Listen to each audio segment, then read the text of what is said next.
a gente teve a exposição do Pavivará, que é que ocupou o MAC inteiro, e era toda a instalação do Pavivará extremamente interativa, ou seja, você tinha objetos de vestir, você tinha objetos de sentar, de tocar, de deitar, e você tinha, por exemplo, as duchas, né, o chuveirão no pátio, convidando as pessoas a tomarem um banho. Então, assim, é um uso do espaço comum do museu extremamente compartilhado. A gente vinha disso.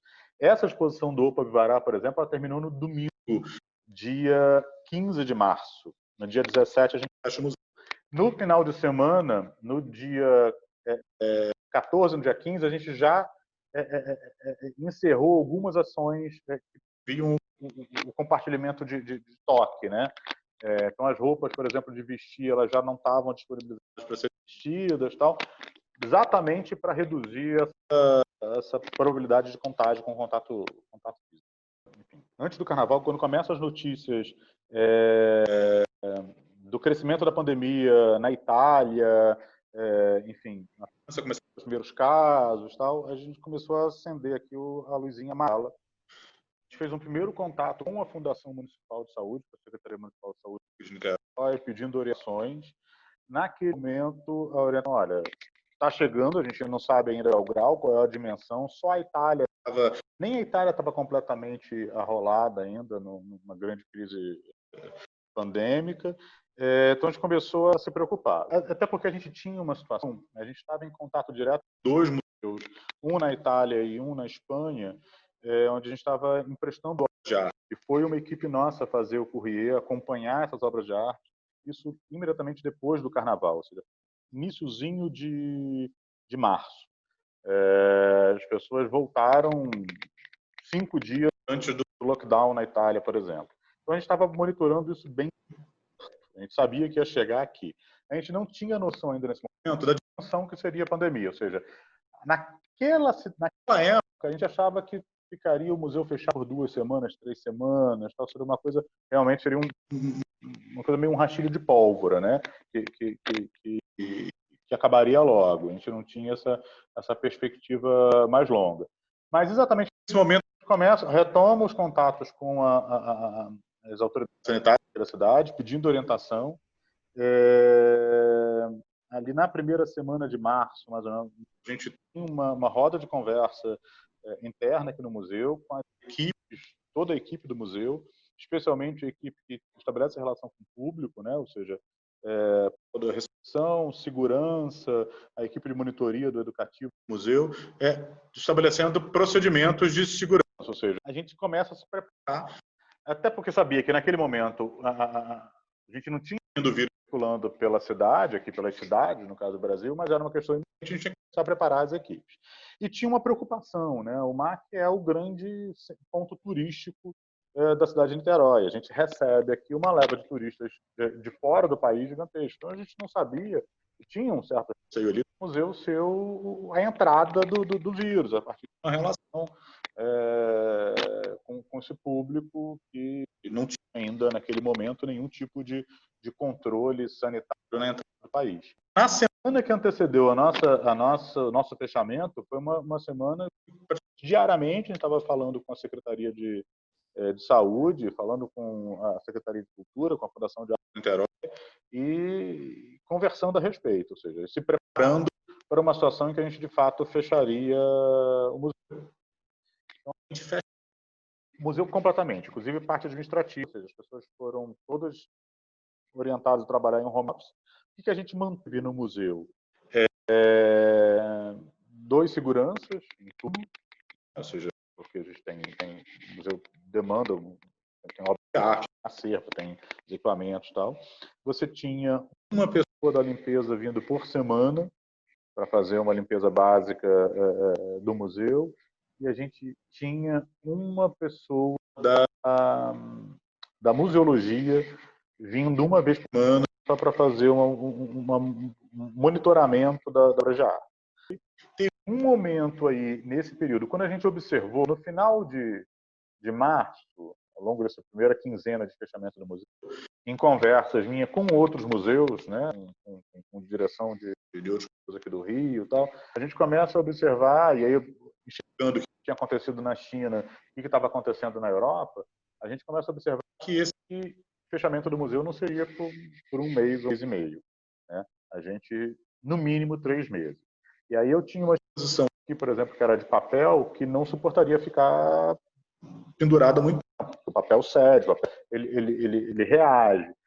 Teve que montar um esquema de funcionários do museu que pudessem vir aqui para fazer desmontagem. Eram as nossas orientações sempre, além de ser pessoas que não tinham comorbidade e tal, gente que tivesse carro, ou seja, a pessoa entrou no seu carro dentro da sua casa, dentro do seu prédio, parou o carro aqui na frente, como a cidade estava vazia, inclusive parar bem aqui mesmo, vir aqui, uma podia, assim, as pessoas não mantiveram contato, então a gente teve que pensar num esquema de como lidar com isso. Depois que a gente desmonta essa exposição, o museu ficou completamente fechado com esse esquema. Museologia uma vez por semana, limpeza uma vez por semana e segurança de pessoas full-time rodízio aqui.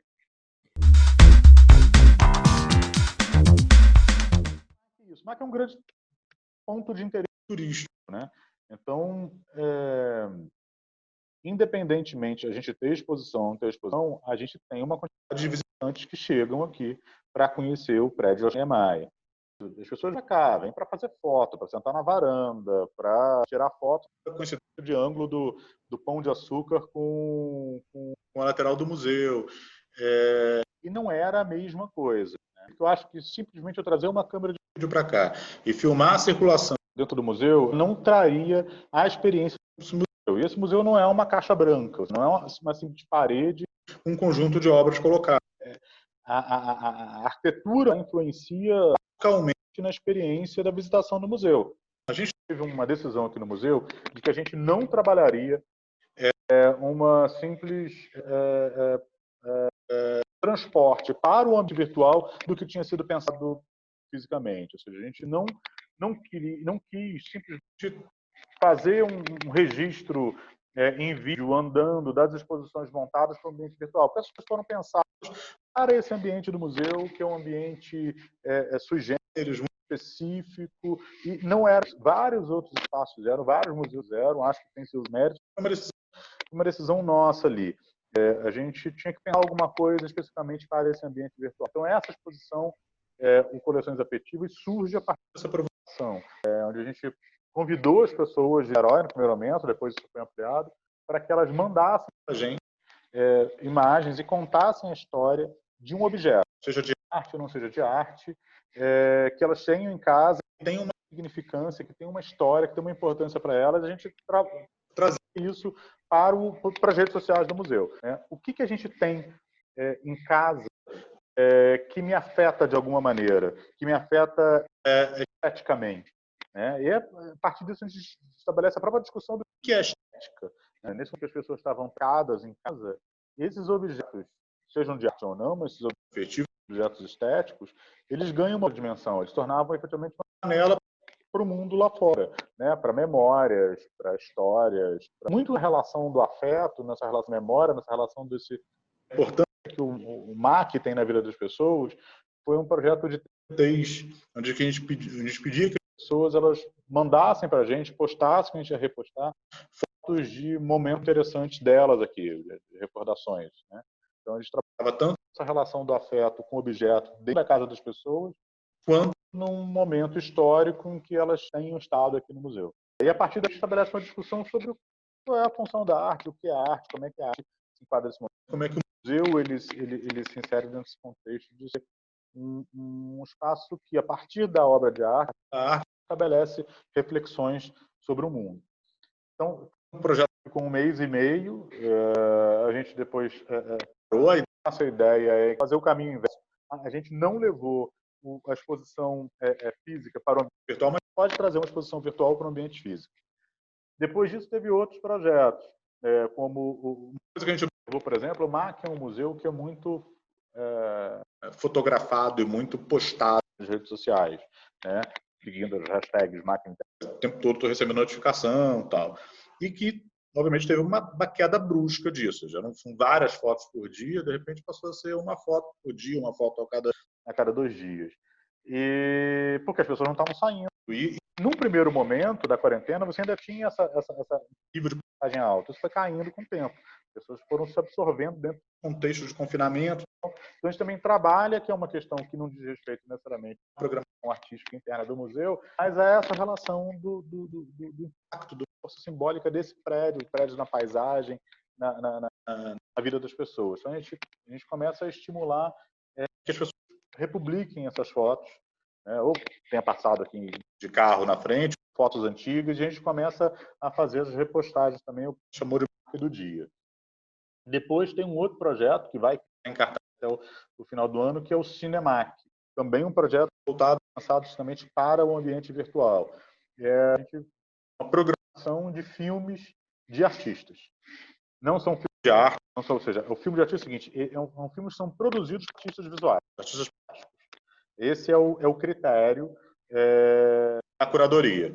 E a partir daí vai funcionando. Então, esse filme fica em cartaz por uma semana, na verdade, entra em cartaz às terças-feiras, fica até domingo. A gente disponibiliza o link, as pessoas assistem a hora que quiser. Ou seja, é um projeto que talvez não funcionasse fisicamente, né? Enfim, pela dificuldade de pessoas virem, a demanda seria pequena, tal, e que tem tido uma afluência de público extremamente interessante, enfim, do Brasil inteiro, de fora, por conta do ambiente virtual. Então, o cinema tem cartaz e vai continuar, mesmo agora com o museu aberto.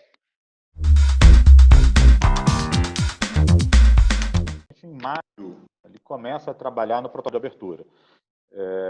Fez um protocolo detalhado por área do museu, né, por área para física, né, por cada espaço positivo, espaço ativo, reserva técnica, tal, por funções desenvolvidas pelo museu, produção, museologia, conservação, manutenção, etc.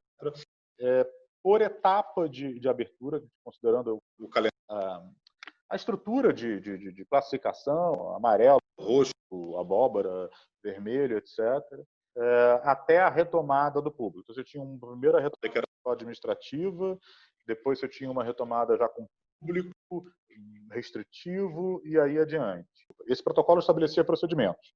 Além dos procedimentos básicos que a gente tem, por exemplo, de higienização, ou seja, distribuição de dispensores de álcool gel ou líquido higienizante pelo museu na entrada, colocação de tapetes higienizantes na entrada do museu, controle de temperatura na entrada, limite de público dentro do museu, dentro do pátio.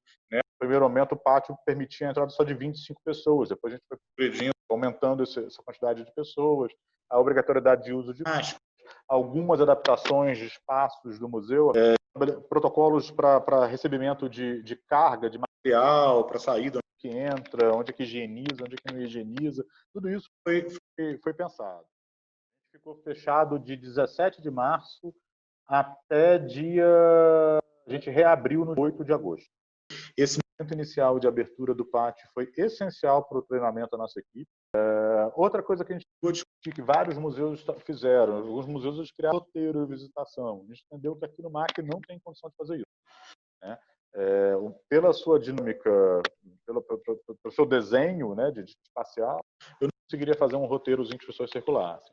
Mas uma questão, por exemplo, que a gente discutiu bastante era o limite de gente. A gente estabeleceu, a gente chamou um limite de segurança sanitária, que foi de uma pessoa a cada 16 metros quadrados, que é uma área gigantesca. A maior parte dos museus não adotaram uma medida tão grande quanto essa. Por que a gente fez isso? Pela dinâmica espacial desse museu. Não são galerias compridas, retangulares. Né? As nossas galerias, por exemplo, laterais, elas são côncavas. Acaba que as pessoas, naturalmente, elas se esbarram mais facilmente. O próprio salão principal octogonal. Né? Então, a gente estabeleceu esse limite, que é uma pessoa a cada 16 metros, a 88 pessoas. Mas nessa primeira fase, enquanto estiver no atual estágio de reabertura, a gente está trabalhando com 50% da capacidade de segurança sanitária, que a gente chama. Então, a gente só está recebendo 44 pessoas por vez. Assim que a gente mudar para o estágio seguinte, a gente vai trabalhar com 75% dessa capacidade. A gente vai receber, tem que fazer essas aí, 60 e poucas pessoas, se eu não me engano. E depois a gente passa para 100% da capacidade sanitária, 88 pessoas, até que haja vacinação. anos, acho que assim, primeiro a gente viveu esse susto, a gente trabalha a abertura e ninguém sabe ainda como é que vai ser o futuro. Pode ser que em janeiro a gente tenha uma vacina e volte tudo como era antes. Acho que a gente tem aí um grande desafio é como lidar com os processos formativos, principalmente quando estou falando de escolas. Dois, e aí eu não tenho uma resposta para isso ainda, acho que essa é uma questão, para mim, a grande questão.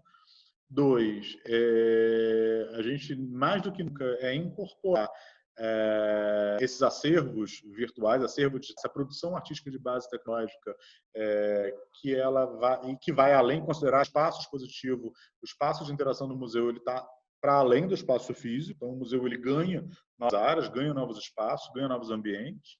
Isso tem que ser trabalhado, como trabalhar, ou seja, considerando a lógica do smartphone, para além do computador, para além de um site, de redes sociais. E três, que é como a gente pode trabalhar essa interação no espaço físico com objetos físicos de arte. Não sei como, através de um processo de tecnologia, ou seja, de programas que possibilitem alguma interação do público com aquele objeto, mesmo, enfim, são tecnologias que já existem e que eu acho que precisam ser, talvez, melhoradas e aprimoradas. Mas é sempre a questão de experiência. Eu acho que, para mim, essa é a grande questão da arte. Ela é a experiência que ela possibilita, é a experiência que traz reflexão política, reflexão social, reflexão sobre a vida, sobre tudo.